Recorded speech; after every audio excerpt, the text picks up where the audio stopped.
In this time of transition, we continue to pray for Pope Benedict's monthly prayer intentions because, given to the entire Church, they are our prayers as well as the Pope's. This month's general intention concerns respect for life, but not exactly in the way we normally think of pro-life issues. We are praying that respect for nature may grow with the awareness that all creation is God's work entrusted to human responsibility. In his encyclical Caritas in Veritate, Charity in Truth, Pope Benedict made it clear that concern for the environment is a pro-life issue. That's not something we usually think about because in our increasingly secularized world, more and more people view nature as more important than people, as having a greater dignity than the human person. Pope Benedict taught that human beings have greater dignity, but how we treat nature affects what we think about ourselves and how we treat one another.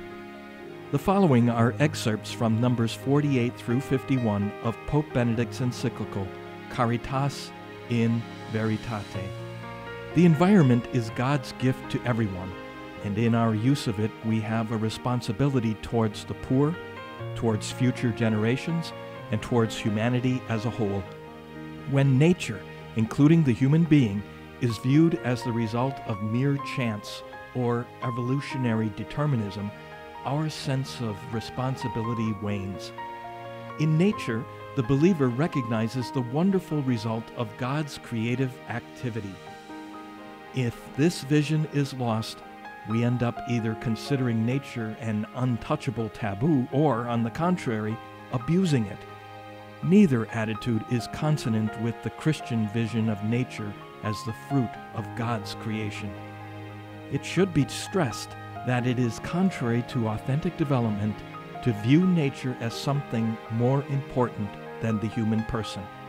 This having been said, it is also necessary to reject the opposite position, which aims at total technical dominion over nature, because the natural environment is more than raw material to be manipulated at our pleasure. It is a wondrous work of the Creator. Human beings legitimately exercise a responsible stewardship over nature in order to protect it, to enjoy its fruits, and to cultivate it in new ways with the assistance of advanced technologies so that it can worthily accommodate and feed the world's population. On this earth, there is room for everyone. Here, the entire human family must find the resources to live with dignity through the help of nature itself, God's gift to his children, and through hard work and creativity.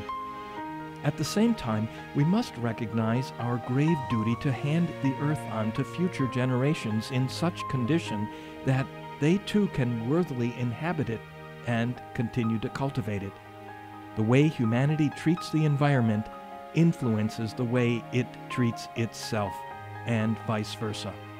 This invites contemporary society to a serious review of its lifestyle, which, in many parts of the world, is prone to hedonism and consumerism, regardless of their harmful consequences. The Church has a responsibility towards creation, and she must assert this responsibility in the public sphere. In so doing, she must defend not only earth, water, and air as gifts of creation that belong to everyone, she must above all protect humankind from self-destruction. There is need for what might be called a human ecology.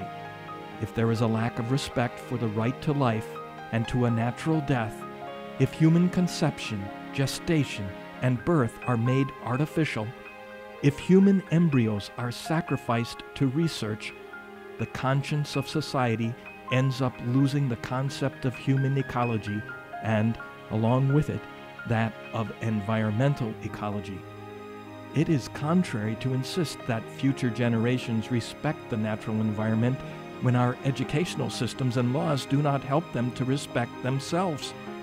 The book of nature is one and indivisible. It takes in not only the environment, but also life, sexuality, marriage, the family, social relations. In a word, integral human development. Our duties toward the environment are linked to our duties towards the human person, considered in himself and in relation to others. It would be wrong to uphold one set of duties while trampling on the other. Herein lies a grave contradiction in our mentality and practice today, one which demeans the person, disrupts the environment, and damages society.